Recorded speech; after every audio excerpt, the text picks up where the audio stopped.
Oi, ouvintes do InfectoCast, aqui quem fala é o Lino. Aqui é a Carol. E hoje nós estamos juntos para falar sobre criptococose. Faz um tempão, Reunidos né? depois de uns meses separados, né? Eu tô de volta em São Paulo pro congresso que vai ter, o Congresso Paulista. A gente se reuniu para gravar esse episódio que a gente tava devendo aí. Alguns quilômetros de distância e meses depois estamos juntos, né, amiga? Exato. Então hoje nós vamos falar sobre criptococose e com certeza todo mundo já deve ter visto um caso de cripto na vida. A gente que é infecto é nosso feijão com arroz, né? De complicação. Infelizmente ainda muito frequente nos pacientes com HIV/AIDS. E em outras populações de imunodeprimidos a gente tem visto cada vez mais. Mas acho que é muito importante a gente falar dessa doença, principalmente para atentar para o reconhecimento precoce, né? Para a possibilidade de quando o paciente pode ter uma criptococose. Então vamos nos debruçar sobre isso agora.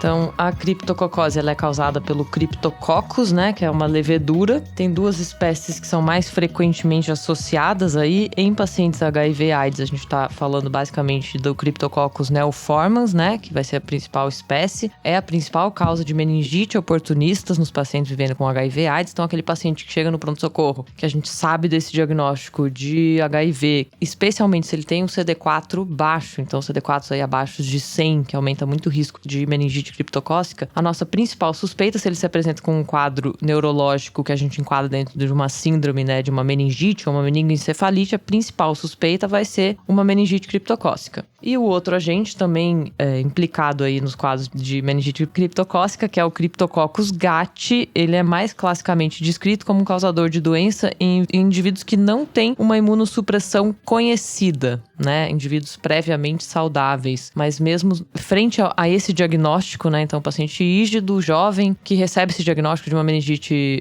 por cripto gat, né, isso por si só faz com que ele mereça uma mínima investigação para ver se ele não tem uma condição imunossupressora, porque muitos desses, uma vez que você vai investigar ali, eles têm alguma condição predisponente. Isso, então, criptoneoformas a gente vê mais na população vivendo com HIV, enquanto no GAT nos indivíduos que nós achamos que são imunocompetentes, né? E o neoformans causa principalmente casos de infecção do sistema nervoso central, enquanto o GAT está associado à doença pulmonar e a criptococomas fora do sistema nervoso central, mas que também é um quadro que, quando acomete o sistema nervoso central, é muito dramático. E a infecção é um fungo que é o bico ao meio ambiente, né? Ele gosta muito de solo contaminado ali com fezes de aves, né? Fezes de pombos, com madeira, matéria orgânica em decomposição, tudo isso favorece o crescimento dele. A infecção vai ocorrer através da inalação desses esporos que estão presentes nesse solo contaminado, e geralmente a doença mesmo é causada por uma reativação. Então você entra em contato, tem essa infecção, fica um foco latente, alguma condição imunossupressora propicia aí que você tenha uma reativação e aí você vai manifestar a doença pelo criptococo. A doença primária, que seria a manifestação pulmonar da criptococose, né, sendo essa a forma mais comum de aquisição do fungo através da inalação de esporos, ela é rara, né? E basicamente ela também vai acontecer em indivíduos imunossuprimidos ou quando você tem uma exposição importante a um alto inócuo fúngico. Lembrar também de outras formas de aquisição da doença, além dessa primária e da reativação, que seria a inoculação direta, que está associada a casos de criptococose cutânea, mas que também é menos frequente. Exato. Então, só para deixar pontuado também, outros fatores de risco, né, além do paciente vivendo com HIV/AIDS, seriam pacientes transplantados de órgãos sólidos. Aqui, alguns transplantes têm mais risco que outros, né? Transplante cardíaco e transplante de intestino parecem ter um risco maior. Uso de corticoide, de outras terapias imunossupressoras também vão entrar aqui como fatores de risco. E aí sim também aquele paciente, principalmente aquele com criptoneoformas, que aparentemente não tem nenhuma imunodeficiência, às vezes você vai investigar e tem alguma imunodeficiência aí congênita que previamente ele desconhecia. Outras coisas comuns também, né? Cirrose, pacientes oncohematológicos, eles também podem apresentar doença pelo criptococo. Mas, de fato, o grande público, né, e todos os grandes estudos que a gente tem sobre terapia preemptiva vão ser na população HIV/AIDS, né? Então, a maioria das evidências que a gente tem é nessa população. Isso. Apesar de que com o início, né, da terapia antirretroviral de alta potência, a gente viu uma diminuição no número de casos e no número de mortes por criptococose. Mas principalmente em áreas onde os recursos são limitados, né, países de baixa renda, ainda há uma endemicidade muito importante da neurocriptococose.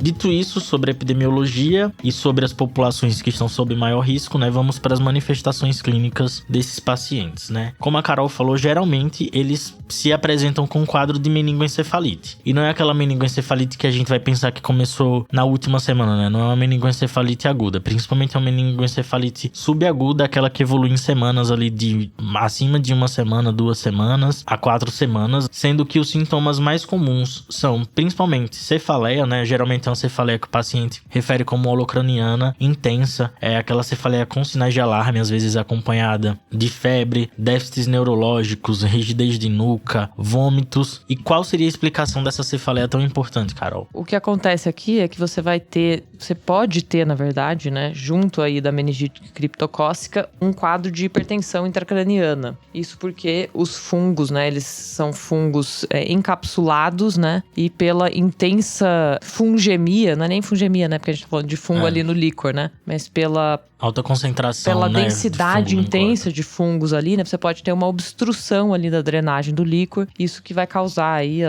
a maioria dos casos de hipertensão intracraniana. A gente pode ter criptococomas ali em regiões bem específicas que também podem causar uma hidrocefalia obstrutiva, mas geralmente é uma hidrocefalia comunicante, que o problema é na drenagem do líquor, justamente porque você tem esse entupimento, digamos assim, pelo esse fungo encapsulado, né? Sim. E aí, esses casos de hipertensão intracraniana mais importantes, eles podem ocorrer em até 1/3 dos pacientes, né? Os déficits vão depender principalmente da localização eventual de criptococomas. Lembrar que nem sempre os pacientes vão ter criptococomas, que são essas massas, esses agregados fúngicos, né? Granulomatosos, que podem ocorrer em qualquer parte do parênquima.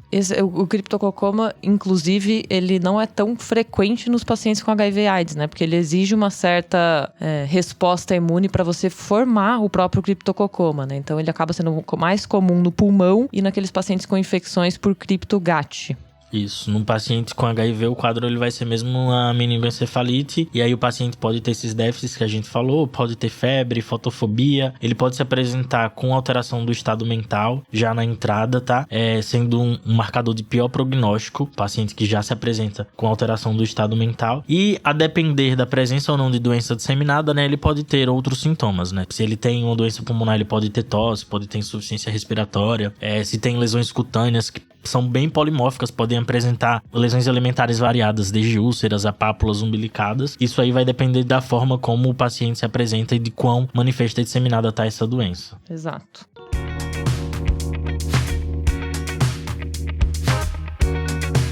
Então, chega um paciente com HIV no pronto-socorro, ou é um paciente com HIV que está na sua enfermaria, ou você acabou de diagnosticar o HIV na atenção primária. Geralmente paciente que tem sinais de doença avançada, perda de peso, febre, alguma outra doença oportunista e tem um CD4 baixo, como a Carol falou, se queixando de cefaleia, ou a família notou que tá estranho nos últimos dias, teve algum quadro convulsivo aí, a gente sempre tem que começar a investigação com a neuroimagem, né? Então, muito importante os exames de imagem. E nesses pacientes que têm a suspeita de alguma doença oportunista do sistema nervoso central e uma condição de imunossupressão avançada, a neuroimagem antes da tomografia é imprescindível, né? Nessa neuroimagem, nós podemos ter vários achados, principalmente achados que sugiram hipertensão intracraniana, né? Edema, apagamento de sulcos e giros, pode ter alguma lesão ou massa ocupando ali espaço que justifique algum déficit que o paciente tem, né? Nos casos dos exames com contraste, você pode ter um realce meníngeo importante, um realce de base de crânios externas, que pode indicar um acometimento meníngeo extenso que a criptococose pode causar. Agora, vale lembrar aqui que a tomo ela tem uma sensibilidade inferior à ressonância, né? A tomo ela pode ser normal em até 50% dos casos na apresentação inicial. Então, a tomo nesse momento inicial é mais como um pré-requisito para a gente partir para o líquor, né? Que é o que vai nos ajudar para o diagnóstico. Então, veio uma tomo normal, beleza, não é algo que afasta o diagnóstico. Essa tomo nesse momento é para a gente ver se tem algum sinal aí que contraindique a punção licórica nesse momento. Vou até fazer uma menção honrosa aqui à minha colega de residência, Juliana Cavadas, do Infectologia Baiana, né? O trabalho de conclusão de residência dela foi a avaliação do papel da ressonância magnética nesses pacientes com criptococose, avaliando se alguns dos achados da ressonância tinham desfecho com pior prognóstico. E a gente vê que sim, né? Inclusive alguns achados que não foram descritos na literatura. Então, sempre importante fazer a ressonância, principalmente para estadiar esse doente, né? Às vezes passa um criptococoma ali despercebido, que vai precisar prolongar o tratamento, como a gente disse, e mudaria o desfecho do doente. Beijo, Ju. Beijo, perfeita. Então, beleza, a gente fez a tomografia inicial, não tem nada que contraindique a punção licórica. Ela é o primeiro exame. Não digo nem o primeiro, porque se você tá num lugar luxento que vai ter um antígeno sérico, talvez esse seria até antes do líquor, né? Mas, enfim, o líquor é uma análise essencial que a gente precisa ter e é um líquor completo, né? Então, é um líquor que necessariamente você precisa medir pressão de abertura e aí, basicamente, você vai precisar de todo o perfil, então, celularidade e o perfil bioquímico do líquor e as pesquisas específicas para cripto, né? Que seria aí a pesquisa do antígeno no líquor e o que geralmente se faz, né, que é a pesquisa direta que é feita com uma coloração específica que a gente chama de tinta da China. E, obviamente, enviar esse líquor para a cultura de fungos é um resultado que vai demorar um pouquinho, a gente não pode só se prender a ele para começar ou não o tratamento. E o líquor, como que a gente espera que ele venha, Lino? É um líquor que tem uma pleocitose linfomononuclear, né? Essa resposta vai depender muito de como tá a imunidade do hospedeiro. Em geral, não faz uma celularidade tão alta assim, aquela celularidade entre os 50 e 100 células, tá? Com predomínio linfomononuclear. Tem uma proteinorraquia também elevada e a glicose tá um pouco consumida, tá ali abaixo do limite inferior da normalidade ou bem menos, tá? Aproximadamente 25 a 30% dos pacientes com meningoencefalite criptocócica podem ter o líquor normal, porque vai depender justamente de como que tá essa resposta do hospedeiro para montar a imunidade. Mas no geral é isso, o que a gente vê é uma pleocitose linfomononuclear com proteinorraquia e hipoglicorraquia. Não chama tanta atenção assim quanto a da tuberculose, em que tudo isso vai estar bem mais alterado, né, que é um diagnóstico diferencial importante. A diferença do padrão de celularidade para a gente diferenciar da meningite bacteriana aguda, né, que tem um predomínio linfomono, geralmente a celularidade está lá em cima. E os vírus não fazem tanta alteração de glicose e proteína como o criptococo pode fazer. Então, só essas rápidas diferenças. A pressão de abertura que a Carol falou, muito importante, né? Como a gente tem tocado aqui no ponto da hipertensão intracraniana, em geral esses pacientes têm uma hipertensão intracraniana, pelo menos no líquor inicial ali, ou nas fases mais avançadas da doença, né? Com o passar do tratamento isso pode melhorar ou não, mas é algo que também chama atenção, a meningoencefalite com hipertensão intracraniana. Aqui acho que vale a pena pontuar, porque acho que é uma coisa que fica muito na nossa cabeça, né? Meningite criptocócica, pressão de abertura aumentada. É descrito na literatura que até 30% dos pacientes que se apresentam nessa apresentação inicial, que eles vão ter pressão de abertura normal. Então, só pra a gente sair, acho que tá muito fixo na nossa cabeça, né, de que tem que ter pressão de abertura elevada. A maioria vai evoluir com pressão de abertura elevada ao longo do curso da doença, mas que na apresentação não necessariamente todos vão ter. É algo que fala a favor, sim, mas que ela vindo normal, ela não afasta, e lembrar que outras infecções, inclusive a meningo TB, podem causar também pressão de abertura aumentada, né? Isto. Daí a Carol começou falando, né, dos testes diagnósticos que a gente pode pedir. Aí tem a tinta da China, que é uma coloração simples. Praticamente todo laboratório que faz análise de líquor tem a tinta da China disponível, né? Barata, né? E barata, rápida, sensível. Tem uma sensibilidade boa, especialmente se você faz coletas seriadas, né? Isso tende a aumentar a tua sensibilidade. Vai depender muito do examinador dependente, né? Porque basicamente você vai colocar o líquor ali na lâmina e vai colocar o corante e pesquisar, né? A tinta, ela vai corar exatamente a cápsula ali do fungo, vai permitir a gente visualizar a levedura. Ela é também examinador dependente, mas ela tem uma sensibilidade boa, é barata e disponível. Isso. Aí ela falou do antígeno criptocócico, né? Que ele pode ser detectado por diversas técnicas. Acho que a mais conhecida talvez seja o látex. Mas tem ELISA também. E mais recentemente, assim, falando de alguma década pra cá, a gente tem o lateral flow, que é um exame que também detecta o antígeno criptocócico. E ele pode ser utilizado tanto no líquor, quanto no soro, quanto em sangue total ou amostras de plasma, né? Que é um teste, em geral, não tão caro assim e que dá o diagnóstico muito rápido, né? A OMS até defende, e as discussões mais recentes nos congressos são até isso, de a gente ter esse teste point of care, porque ele muda muito a forma como a gente pode conduzir esse paciente vivendo com HIV, né? Se é um paciente que tá imunossuprimido, um CD4 menor que 200, ali a gente já tem indicação de fazer o o LFA para ver se ele tem antigenemia positiva pra gente tratar preemptivamente se excluir da doença criptocócica. E mais ainda nesse cenário do paciente sintomático com suspeita de meningite criptocócica, a especificidade e a sensibilidade desse teste são muito altas e ele é muito rápido. Então, essa seria a ideia, ter um teste que lhe dê o diagnóstico rápido para que você comece a tratar esse paciente. Exato, e além de tudo, ele titula, né? Ele te dá uma noção do grau do burden, né? Da doença, digamos assim, né? Títulos elevados aí, mais do que 1 para 512 ou 1 para 1024, eles estão associados a um pior prognóstico, lembrando que eles não servem para segmento, né? Porque a persistência de títulos elevados, isso não quer dizer falha terapêutica ou não. O grande papel deles é nisso que o Lino falou, de rastreio, principalmente pensando em pessoas vendo com HIV, com CD4 abaixo de 200, que a gente vai usar o sérico para rastrear, né, meningite criptocócica, e o antígeno no líquor, que a gente vai usar aí para diagnóstico mesmo. E o outro método que a gente tem, que é a cultura, né, que tem uma sensibilidade boa. O cripto, ele pode demorar aí até 4 semanas para positivar a cultura, mas ele costuma ser um fungo que positiva antes, que não tem um crescimento tão lento assim, e que tem uma sensibilidade aí em torno de 80%, então é outra ferramenta importante. Obviamente, ele tem esse delay aí, que a gente não pode ficar esperando a cultura vir positiva para ir começar o tratamento, então por isso que é tão importante a pesquisa direta e principalmente aí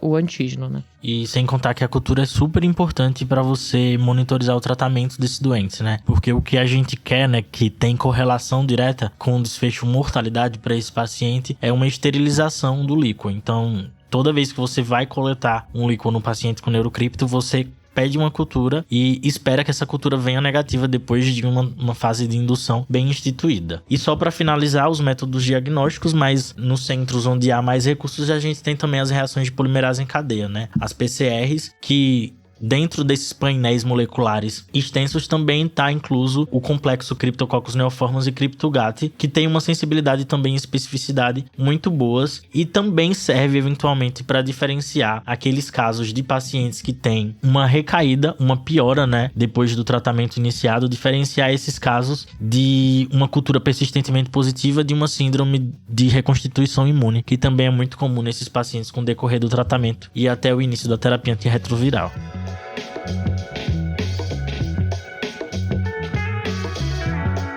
Vamos pro tratamento? Então, beleza. A gente vai falar de tratamento e a gente tem um guideline recém-publicado, né, desse ano, acho que começo desse ano. Foi um guideline aí, uma colaboração aí em conjunto da Confederação Europeia de Micologia Médica, da Sociedade Americana de Microbiologia, que lançaram um guideline com novas recomendações aí para o manejo da meningite, da criptococose, na verdade. Eles pontuam aí sobre outras formas que não só a meningia, né? Então, basicamente, o que a gente vai ter como padrão A de tratamento, né? Que seria o padrão ouro de tratamento para meningite criptocócica em pacientes vivendo com HIV, Lino. Então, vamos pensar em um cenário onde há recursos, né? A gente sabe ainda dos problemas que existem em relação à disponibilidade e acesso a antifúngicos. No Brasil, inclusive, né? A realidade que a gente enfrenta no centro de São Paulo, aqui nas clínicas, é diferente de quem tá em uma região mais periférica, por exemplo. Imagina as diferenças de todo o Brasil, né?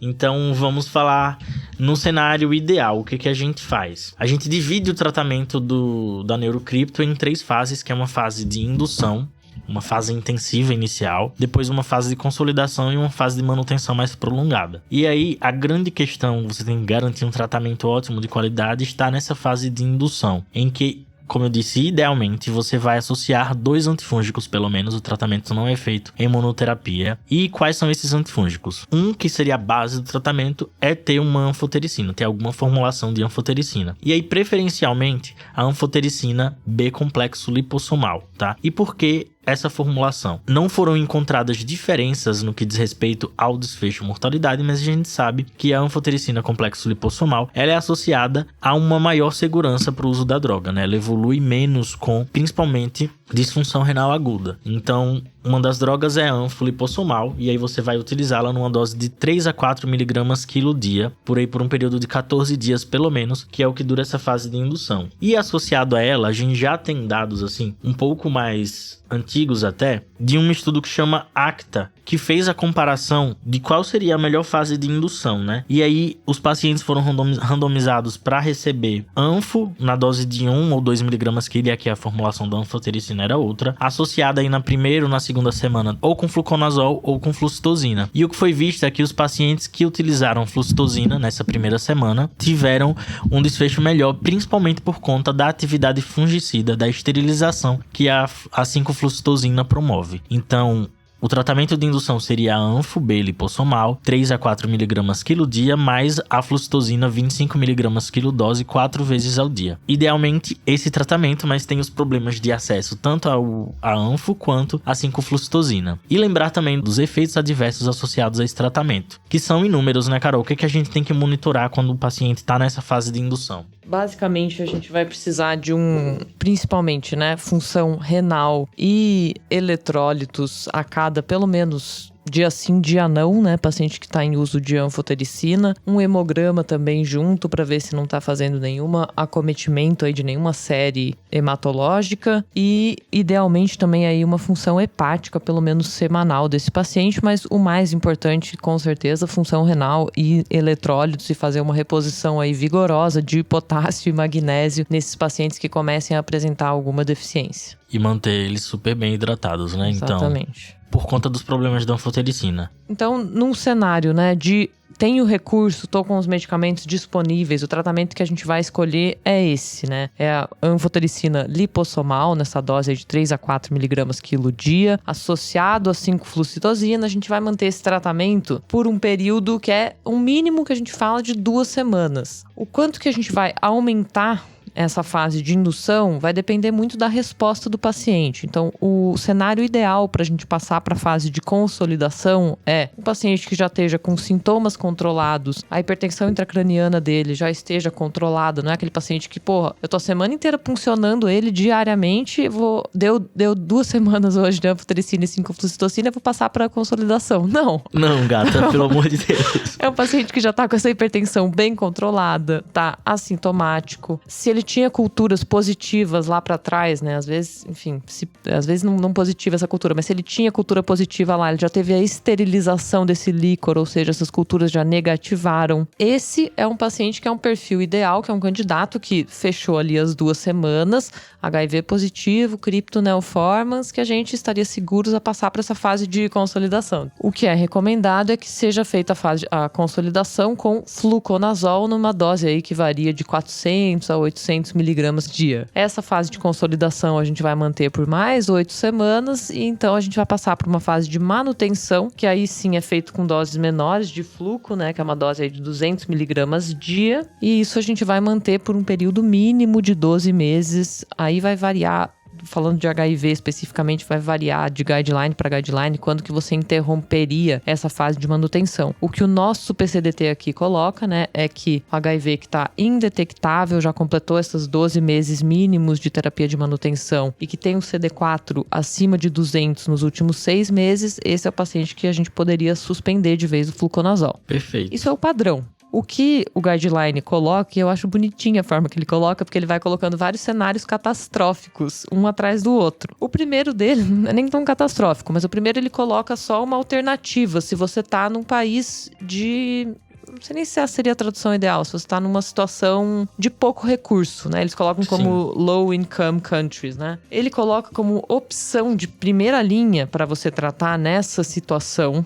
que seria fazer uma dose única de anfotericina lipossomal, 10 miligramas quilo, dose única, e isso vai ser seguido de 5-flucitosina por 7 dias, e aí você completaria mais 7 dias com fluconazol numa dose alta, né? Aqui é uma dose que eles falam de 1.200 miligramas dia. Isso vem da onde, né? Vem de um estudo que foi publicado no New England em 2022, se eu não me engano, que foi um estudo na África, né? Multicêntrico, em países africanos, envolvendo aí pacientes vivendo com HIV com mais de 18 anos, que basicamente randomizou para receber esse esquema, que é anfolipossomal, 10 miligramas quilo, dose única, 7 dias de 5-flucitosina e 7 dias de fluco, essa dose alta, para aí sim para passar para consolidação, versus anfodeoxicolato 1mg quilo, com 5-flucitosina por 7 dias e depois fluco 7 dias, 1.200 miligramas dia. Aqui, comparando esses dois grupos, então basicamente os dois receberam 7 dias de 5-flucitosina, 7 dias de fluco dose alta. O que mudou é que o primeiro grupo recebeu anfolipossomal, dose única, mas uma dose alta, 10mg quilo. O segundo grupo recebeu anfodeoxicolato, 1mg quilo dia por 7 dias. E não houve diferença de mortalidade entre esses dois grupos, né? O grupo que recebeu dose única de anfolipossomal foi não inferior ao grupo que recebeu a anfodeoxicolato por 7 dias. E com a vantagem de ter tido menos efeito adverso. Então, baseado nesse estudo, é que os guidelines passaram a recomendar essa alternativa para países, para situações, na verdade, que você não tem acesso muito à medicação. Eles dão essa alternativa aí de você fazer essa dose única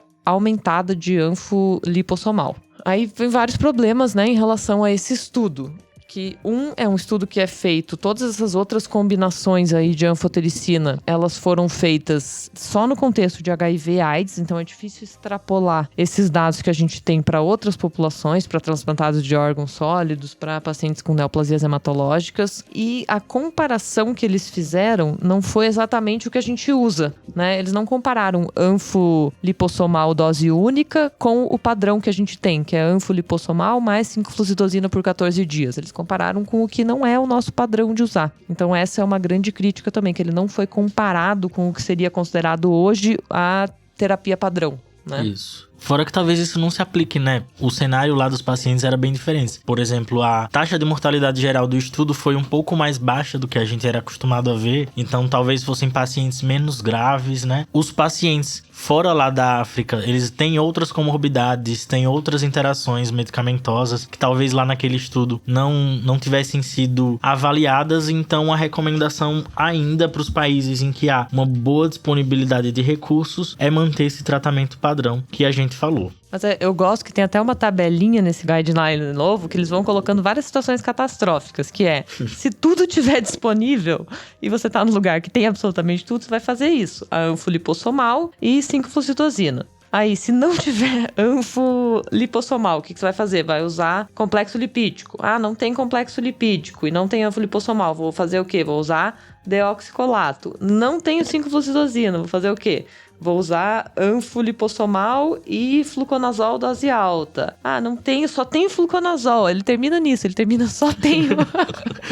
ele termina falando, só tenho fluconazol, o que eu vou fazer? Aí você vai fazer uma monoterapia com fluconazol, 800 a 1.200 miligramas. Então, assim, ele te dá realmente, eu acho isso legal, eu tô tirando sarro, mas eu acho que realmente a gente tem que se adequar a todos os cenários, né? Eu tô lá num lugar no Pará que a gente não tem formulações lipídicas prontamente disponíveis. A gente preenche um formulário do Ministério da Saúde. Até chegar essa anfolipossomal, é o tempo do paciente já completar os 14 dias com a deoxicolato. O que a gente acaba fazendo lá é isso. São os 14 dias de deoxicolato com 5-flucitosina. Chegou a lipossomal, o paciente às vezes já foi de alta. Então eu acho legal porque ele te dá, por graus de evidência, o que você vai fazer frente à disponibilidade ou não de uma das medicações. Acho importante ter em mente o que é o nosso padrão ouro, o que a gente deve fazer, mas saber que tem essas opções, digamos assim, essas alternativas. Talvez esses sejam pacientes para a gente ficar mais atento e é um paciente que, falhando lá para frente, acho que a gente pode comentar um pouquinho mais para isso, um paciente que não fez uma terapia de indução padrão ouro, é um paciente que, se falhar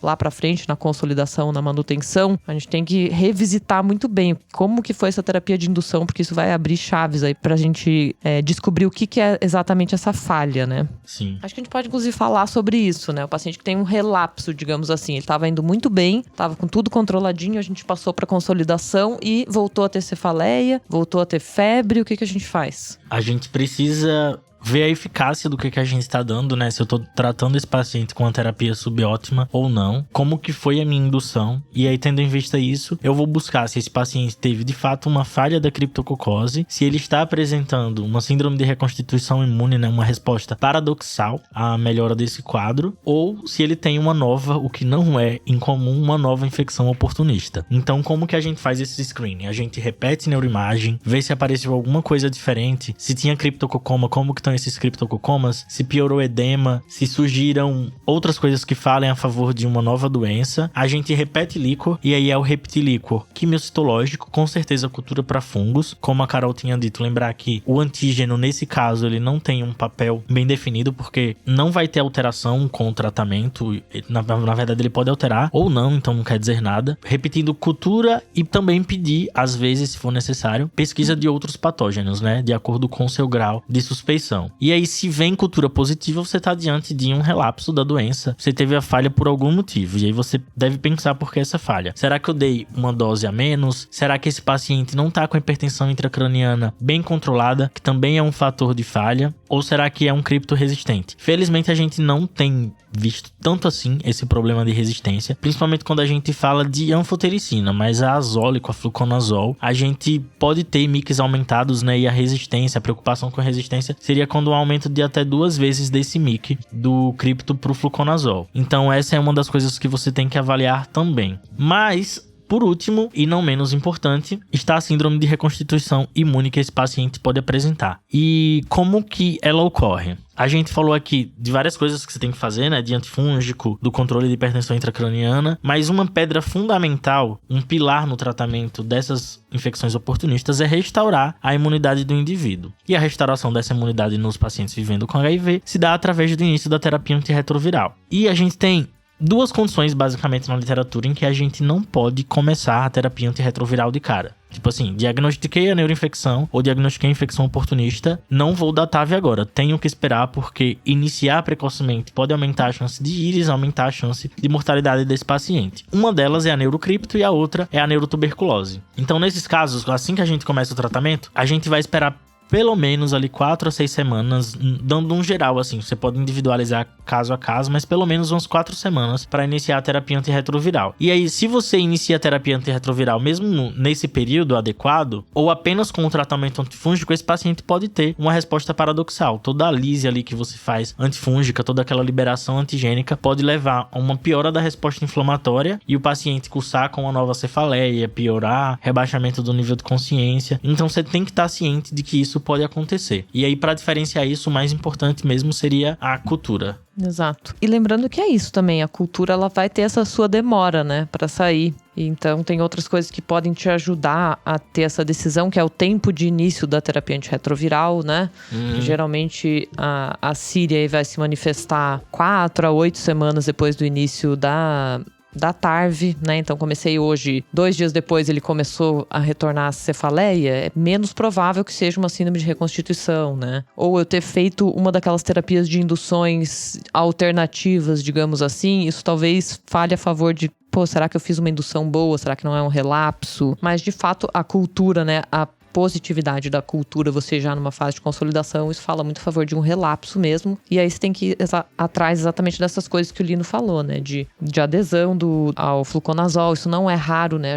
O paciente tem alta com fluconazol numa dose, quando você vai ver ele tá tomando um comprimido dia de fluconazol. Então, checar a adesão, checar a interação. Isso aqui é muito, muito importante, nem tanto quando a gente tá falando de HIV, mas quando a gente tá falando de outros pacientes que usam outros imunossupressores que interagem muito com fluconazol. Então, checar se não tá tendo interação. Se possível, dosar o nível sérico do fluconazol, né, pra ver se esse é o problema, que o paciente não tá atingindo o nível sérico porque tem alguma droga que tá interagindo ou porque ele não tá tomando. Exato. E aí, se mandou pra cultura, e essa cultura vir positiva, fazer exatamente aquilo que o Lino falou, que é o teste de sensibilidade, pensando aí numa resistência secundária mais comum quando a gente usou aqueles esquemas de monoterapia na indução. E a gente tem alguns estudos que avaliaram esse início de TARV, né? Mas todos os estudos que são nesse contexto de situações de low income, que eles falam, né? Então, todos com terapias de indução subótimas, né? E o que a gente tem de evidência desses estudos é que esse início precoce, de fato, piorou desfecho. Então, por hora, o que a gente mantém de recomendação é que você inicie a TARV ali 4 a 6 semanas após o início do tratamento, né?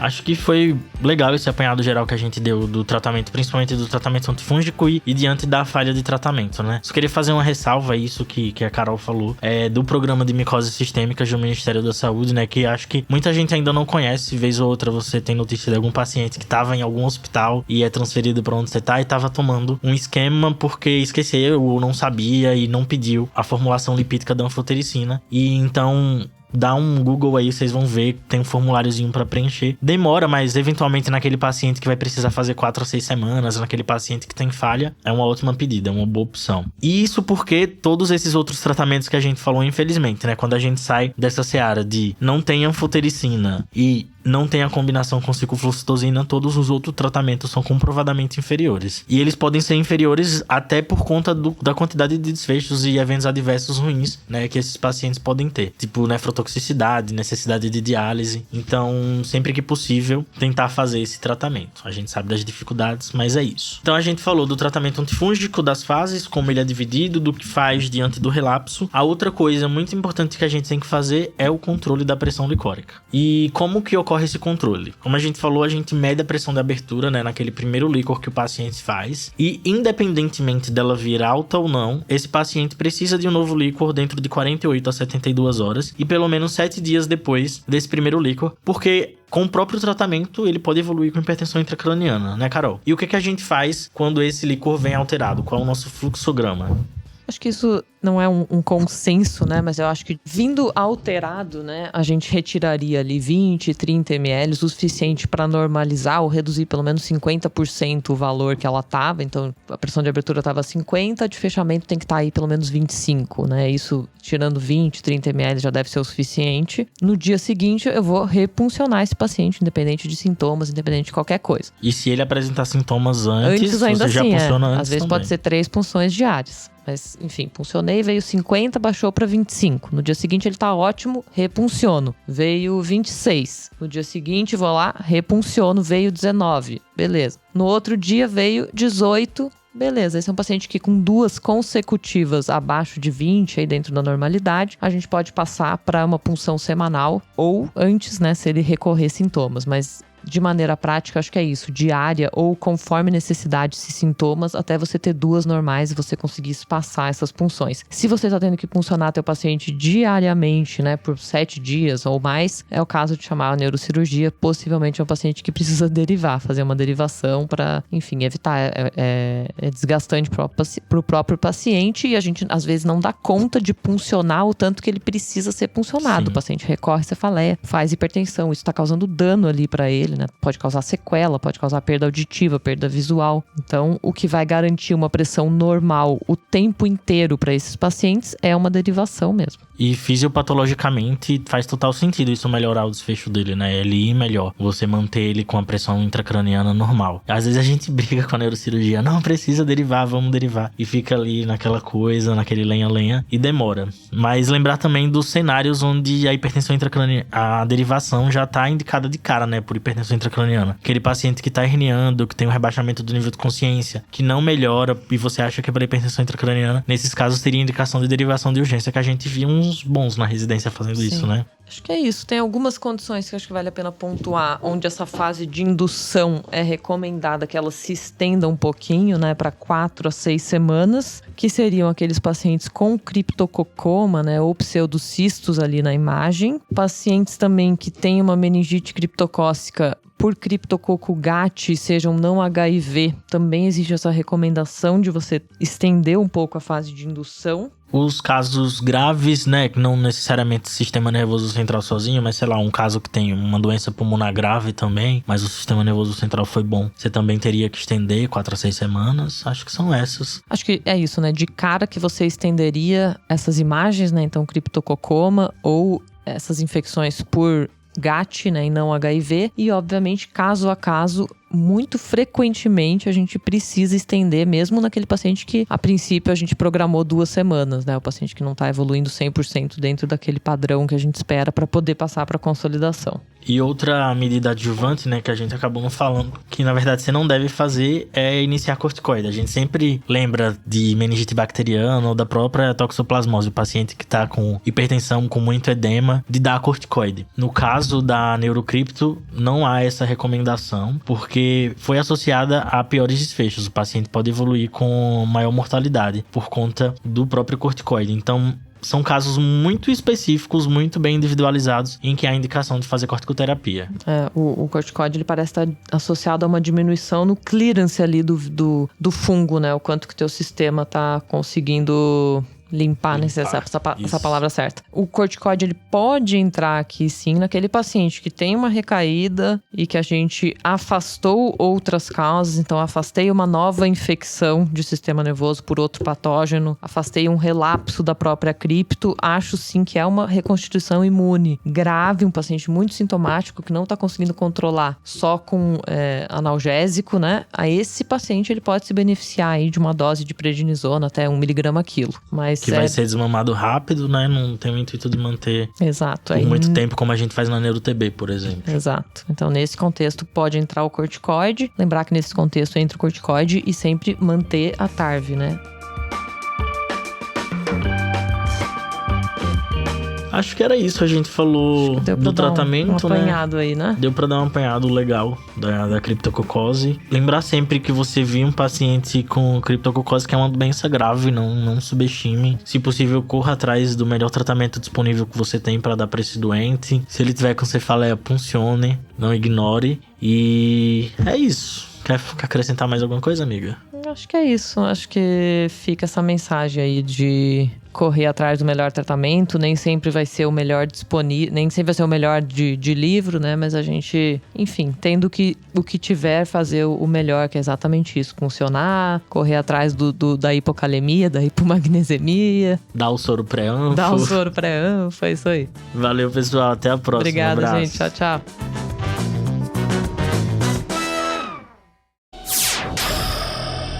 Semibreves, edição de podcast.